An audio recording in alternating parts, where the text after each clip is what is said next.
মধ্যপ্রাচ্যের অস্থির আকাশে যখন যুদ্ধের মেঘ ঘনিয়ে উঠছে, ঠিক তখনই তেহরানের কৌশলগত পরিসরে নতুন এক শক্তির উপস্থিতি স্পষ্ট হয়ে উঠেছে। মুসলিম দেশ ইরানের সর্বোচ্চ নেতা আয়াতুল্লাহ আলী খামেনি এর নেতৃত্বাধীন প্রশাসনের পাশে দৃঢ় অবস্থান নিয়েছে রাশিয়া। পশ্চিমা চাপ, নিষেধাজ্ঞা এবং সম্ভাব্য সামরিক হুমকির প্রেক্ষাপটে মস্কো যেন এক অদৃশ্য কিন্তু কার্যকর নিরাপত্তা ছাতা ধরে দাঁড়িয়েছে তেহরানের মাথার উপর। শুধু কূটনৈতিক সমর্থন নয়, বরং শক্তিশালী আকাশ প্রতিরক্ষা ব্যবস্থা, আধুনিক ক্ষেপণাস্ত্র প্রযুক্তি এবং বহু মিলিয়ন ডলারের সামরিক সহায়তার মাধ্যমে এই জোট এখন দৃশ্যমান ও কার্যকর রূপ নিচ্ছে। বিশ্ব রাজনীতির এই উত্তপ্ত প্রেক্ষাপটে ভ্লাদিমির পুতিনের সিদ্ধান্ত স্পষ্ট বার্তা বহন করছে।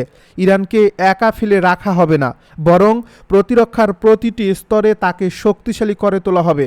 বিশ্লেষকদের মতে এটি কেবল দুই দেশের মধ্যে সামরিক বাণিজ্য নয়, বরং একটি সুস্পষ্ট কৌশলগত অবস্থান। এই বার্তাটি পরিষ্কার, ইরানের উপর চাপ সৃষ্টি করতে চাইলে তার পেছনে থাকা রাশিয়ার শক্তিকেও হিসাবের মধ্যে রাখতে হবে। নতুন চুক্তির আওতায় প্রায় 495 মিলিয়ন ইউরো, যা ডলারের হিসাবে প্রায় 589 মিলিয়নের কাছাকাছি সমমূল্যের সামরিক সরঞ্জাম সরবরাহের পরিকল্পনা রয়েছে। এর মধ্যে রয়েছে 500টি অত্যাধুনিক পোর্টেবল এয়ার ডিফেন্স সিস্টেম। এই সিস্টেমগুলো নিম্ন উচ্চতায় উড়ন্ত যুদ্ধবিমান, ড্রোন এবং ক্রুজ ক্ষেপণাস্ত্র প্রতিহত করতে সক্ষম। আধুনিক ইনফ্রারেড শিকড় প্রযুক্তি যুক্ত হওয়ায় লক্ষ্য শনাক্ত ও ধ্বংস করার সক্ষমতা আগের প্রজন্মের তুলনায় অনেক বেশি উন্নত। দ্রুত মোতায়েনযোগ্য হওয়ায় যুদ্ধক্ষেত্রে তাৎক্ষণিক প্রতিক্রিয়া জানানো সম্ভব হবে, যা আকাশ প্রতিরক্ষায় একটি বড় পার্থক্য গড়ে দিতে পারে। এছাড়াও চুক্তির আওতায় রয়েছে প্রায় 2500টি উন্নত ক্ষেপণাস্ত্র, যা এই প্রতিরক্ষা ব্যবস্থায় কার্যকারিতা বহুগুণ বাড়িয়ে তুলবে। প্রতিরক্ষা বিশ্লেষকেরা বলছেন, এই ধরনের মোবাইল সিস্টেম যুদ্ধের ময়দানে বড় আকারের স্থায়ী অবকাঠামোর উপর নির্ভরতা কমায় এবং শত্রুপক্ষের জন্য লক্ষ্য নির্ধারণকে কঠিন করে তোলে। এর ফলে ইরানের আকাশসীমা সুরক্ষায় একটি বহুমাত্রিক প্রতিরক্ষা বলয় তৈরি হতে পারে। চুক্তি অনুযায়ী 2027 থেকে 2029 সালের মধ্যে 3 ধাপে এই অস্ত্র ও সরঞ্জাম ইরানে পৌঁছানোর কথা রয়েছে। তবে তেহরানের সামরিক সূত্রের দাবি, কিছু সরঞ্জাম ইতিমধ্যেই সরবরাহ করা হয়েছে এবং প্রশিক্ষণ কার্যক্রম শুরু হয়েছে। যদিও এ বিষয়ে আনুষ্ঠানিকভাবে বিস্তারিত তথ্য প্রকাশ করা হয়নি, তবুও আঞ্চলিক গোয়েন্দা সূত্রে বলা হয়েছে ইরান দ্রুত তার ক্ষতিগ্রস্ত আকাশ প্রতিরক্ষা অবকাঠামো পুনর্গঠনের পথে এগোচ্ছে। গত বছর ইসরায়েল ও যুক্তরাষ্ট্রের সম্ভাব্য সমন্বিত হামলায় ইরানের আকাশ প্রতিরক্ষার বেশ কিছু গুরুত্বপূর্ণ অংশ ক্ষতিগ্রস্ত হয়েছিল বলে বিভিন্ন আন্তর্জাতিক প্রতিবেদন উঠে আসে। বিশেষ করে রাডার নেটওয়ার্ক ও ক্ষেপণাস্ত্র প্রতিরক্ষা ঘাঁটির উপর আঘাত হানার অভিযোগ ছিল। সেই প্রেক্ষাপটে রাশিয়ার এই সহায়তাকে অনেকেই দেখছেন পুনর্গঠনের কৌশলগত পদক্ষেপ হিসেবে। এটি শুধু প্রতিরক্ষার পুনরুদ্ধার নয়, বরং আগের চেয়েও শক্তিশালী ও আধুনিক এক কাঠামো গড়ে তোলার প্রচেষ্টা। বিশ্লেষকদের মতে এই সমঝোতা মধ্যপ্রাচ্যের শক্তির ভারসাম্যে নতুন সমীকরণ তৈরি করতে পারে। দীর্ঘদিন ধরে আকাশে আধিপত্যে এগিয়ে থাকা যুক্তরাষ্ট্র ও ইসরায়েলের জন্য এটি একটি চ্যালেঞ্জ হিসেবে দেখা হচ্ছে। যদি ইরান সফলভাবে তার আকাশ প্রতিরক্ষার সক্ষমতা বহুগুণ বাড়াতে পারে, তবে ভবিষ্যতে সরাসরি সামরিক অভিযান পরিচালনা করা আরও জটিল হয়ে উঠবে। এতে আঞ্চলিক কৌশলগত পরিকল্পনায় বড় পরিবর্তন আসতে পারে। মধ্যপ্রাচ্যের আকাশে আবারও ঘনিয়ে এসেছে যুদ্ধের কালো মেঘ। প্রতিটি দিন যেন অঞ্চলটিকে আরও এক ধাপ ঠেলে দিচ্ছে সরাসরি সংঘাতের দ্বারপ্রান্তে। সাম্প্রতিক গোয়েন্দা প্রতিবেদন ও আন্তর্জাতিক গণমাধ্যমের বিশ্লেষণে উঠে এসেছে এক উদ্বেগজনক চিত্র। ইরান নীরবে কিন্তু সুসংগঠিতভাবে তার আঞ্চলিক মিত্র ও প্রক্সি বাহিনীকে পুনর্গঠিত করছে, আর লক্ষ্য একটাই, চূড়ান্ত মুহূর্তে সর্বোচ্চ আঘাত হানা। অন্যদিকে ইসরায়েলও বসে নেই। সম্ভাব্য যে কোনো আক্রমণ ঠেকাতে তারা সামরিক প্রস্তুতি বাড়াচ্ছে বহুগুণে। ফলে কূটনৈতিক সতর্কতা, সামরিক তৎপরতা এবং রাজনৈতিক হুমকি সব মিলিয়ে অঞ্চলটি এখন অগ্নিগর্ভ পরিস্থিতির ভেতর দিয়ে অগ্রসর হচ্ছে। বিশেষজ্ঞদের মতে ইরান এখন তার বহুল আলোচিত প্রক্সি নেটওয়ার্ক কৌশলকে নতুনভাবে সক্রিয় করছে। লেবানন, ইরাক, সিরিয়া এবং ইয়েমেনে বিস্তৃত এই প্রভাববলয় দীর্ঘদিন ধরেই তেহরানের কৌশলগত সম্পদ হিসেবে বিবেচিত।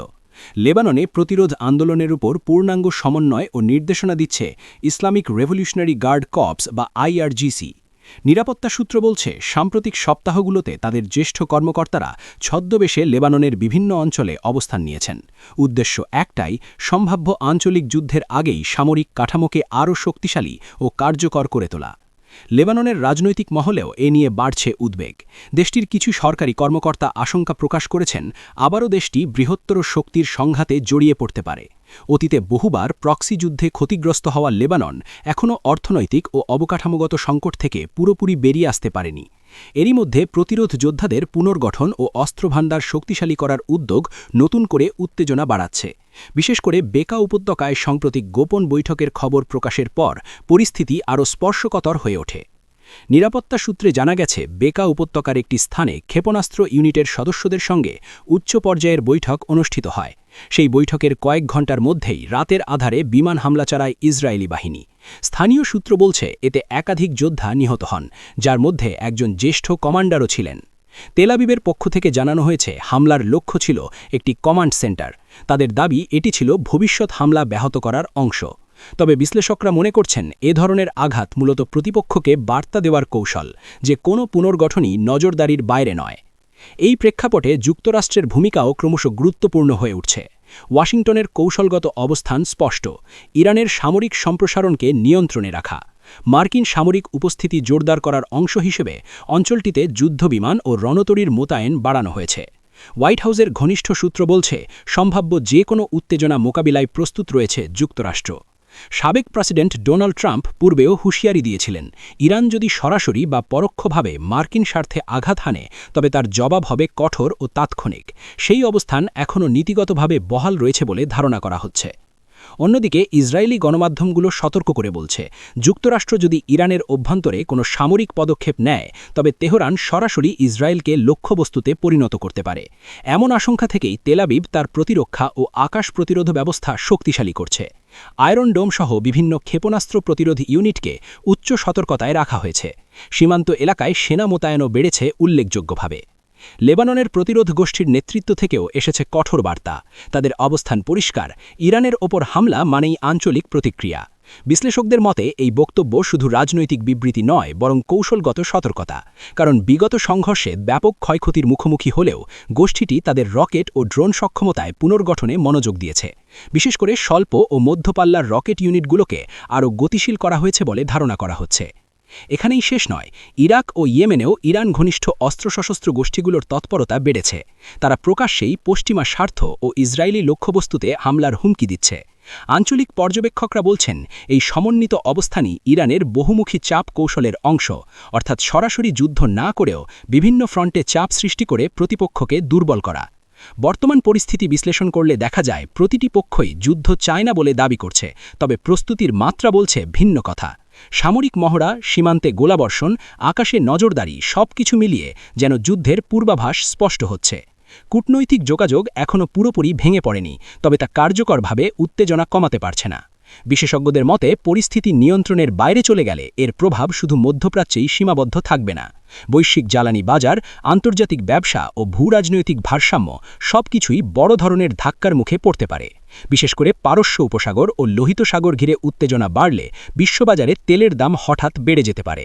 ফলে এই সংঘাত শুধু আঞ্চলিক শক্তির লড়াই নয়, বরং বৈশ্বিক স্থিতিশীলতার জন্য বড় হুমকি হয়ে উঠতে পারে।